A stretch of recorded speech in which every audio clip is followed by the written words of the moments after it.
परमात्मा ने जो भक्ति करनी है तो भगत की तरह रहना पड़ेगा, बुराइयों से भी बचना होगा और एक बहुत ही साधु भाव में रहना पड़ेगा, किसी की आत्मा नहीं दुखावे। ठीक है, आपको धीरे धीरे सेट होने में टाइम लगेगा, जैसा भी जिसका व्यवसाय है अब वर्तमान में उसमें एक साधुता लाओ। जैसे कोई मजदूर है, सेवा कर रहा है किसी के और भगत हो गया, तो वो तन मन धन से सेवा करे उस मालिक के उसमें, क्योंकि वहां से उसने रोटी मिल रही है।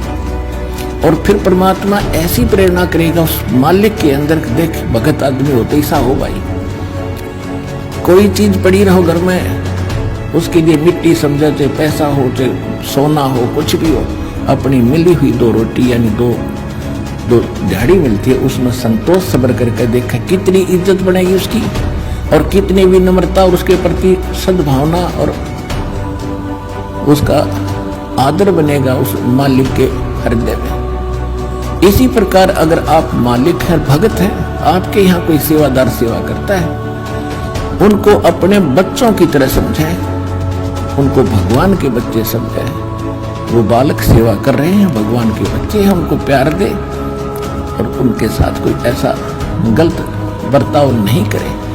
और फिर कुछ दिनों में उनके दिल में ऐसी भावना होगी, परमात्मा दोनों तरफ रोल करता है, जब हम मालिक के अनुसार चलेंगे फिर उन बच्चों में भी, उन सेवादारों में भी ऐसी भावना भर देगा कि हमारे जैसा नालायक नहीं इसे ऐसे भले आदमी के घर में राम 19-21 कराएंगे सेवा में, मजदूरी में 21 काम कराया करेंगे वे। तो इस तरह कितना अच्छा माहौल बनेगा। और हम जैसे मालिक तो समझता है कि न पैसे दो 100 रुपये और काम खींचो 1000 का, और मजदूर क्या समझते हैं, रुपये लेवा 500 और काम करा 100 रुपया का। दोनों की नीयत खराब और दोनों दुखी, कर्म भी बिगड़े, टेंशन बनी रहे। तो इस प्रकार हमने अपने इस अंतःकरण के अंदर एक साधु भाव लाना पड़ेगा, और तब हम देखना आपका वातावरण कैसे बदलने लगेगा, कैसे बदलने लगेगा, पूछो मत।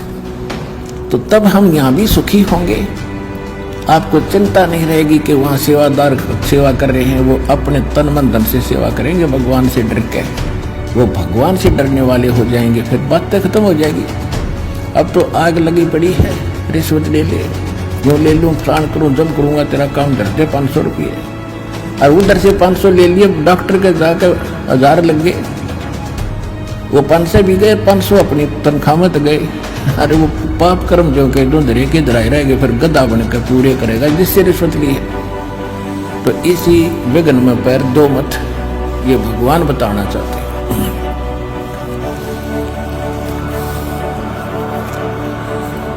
और जब आपको ये ज्ञान होगा ना, जहर दिखाई देगा आपको, और जब आप नेक नीति से चलोगे तो पूछो मत। अब दास बहुत देखता है, एक छोटा सा बच्चा ने बोला जी 55 रुपये पाए मैंने पड़े, वो घर पे लाया, घर वाले बोले ना बेटा हमने नीचे धर दे, अपना दान पात्र में डाल दिए, इस विषय हम नहीं खाएंगे। अब देख जिसके गिरे थे उसको पुण्य हुआ, अब यहाँ पर भंडारे में लग गए, और वैसे उस पर चौनी खर्च हो रही थी कि उसने विधि का पता नहीं, और वैसे कोई और मिल जाता, उसने जाते कह घुट्टी लाओ उसके 55 रुपये की, या कितने मांस मिट्टी खाओ उसको और पाप लगाओ। तो इस प्रकार हमारी नीत साबित होगी, भगवान खुश होगा, और जब भगवान खुश होगा तो फिर कमी नहीं रहेगी। हमने परमात्मा को प्रसन्न करना है, और परमात्मा प्रसन्न होगा तो फिर कमी किस चीज की, फिर तो क्या बताते हैं परमात्मा, साईं इतना दीजियो जामे कुटुम समावे, हम भी भूखे न रहे, अतिथि न भूखो जावे। इससे अधिक मांगना इस काल की जेल में हमारी महामूर्खता है कि इतना ही मांग लो बस, तुम इसमें सब कुछ मिलेगा, क्योंकि ये कलयुग है और कलयुग में मशीनरी जरूरी होगी, तो आप इतना ही मांगो जा में कुटुंब समावे, यानी रिक्वायरमेंट ऑफ द फैमिली, परिवार की आवश्यकताएं ये है जा में कुटुंब समावे, और हम भी भूखे ना रहें और अतिथि में भूखा जाए। फिर देगा आपको, और फिर रहो मालिक के वचनानुसार चलो। फिर कैसे, जैसे परमात्मा कहते हैं, चिड़ी चोंच भर ले गई नदी न घट्यो नीर, दान दिए धन घटे नहीं, यूं कह रहे साहिब कबीर। परमात्मा अपना साइन कर रहे हैं इस वाणी को बोल करके, कह रहे साहिब कबीर कि दान करने से धन नहीं घटेगा, ये नियम है ईश्वर का, परमेश्वर का। और दान सुपात्र को करे, गुरु बिन माला फेरते, गुरु बिन देते दान, गुरु बिन दोनों निष्फल है, चाहे पूछो वेद पुराण।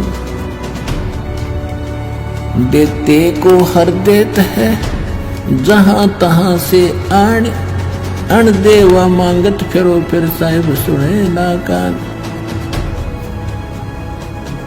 अब परमात्मा ने भूमिका करके दिखाई हमारे को कि साईं इतना दीजियो जिसमें कुटुंब समावे, एक धानक, एक जुलाहा, सुबह से लेकर शाम तक एक बारीक बारीक तार इकट्ठे करके धागे और कपड़ा बुनता है।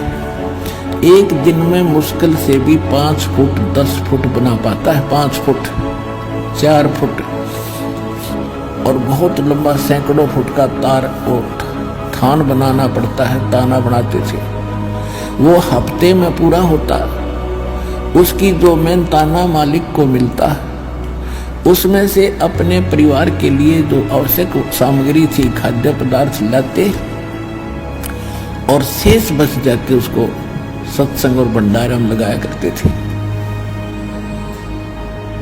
इस प्रकार परमात्मा हमें उदाहरण देते हैं कि इस लोक में अब भगवान की भक्ति अवश्य करो, पूर्ण संत से प्राप्त करके, फिर परमात्मा एक्शन में आएगा। और वैसे आप ये फार्मूले अपनाओगे तो सफल नहीं हो पाओगे, क्योंकि फिर आपके साथ काल रहेगा ये मन, और केवल वर्क डन मिलेगा आपको। यहाँ वर्क से भी अलग मिलेगा आपको, किस्मत से भी नारा देगा परमात्मा, क्योंकि हम परमात्मा से कुछ और मांग ही नहीं रहे, इतना ही मांगते कि हमारी भक्ति बनी रहे और हमें कोई आवश्यक वस्तु का अभाव ना हो, बस इतना सा।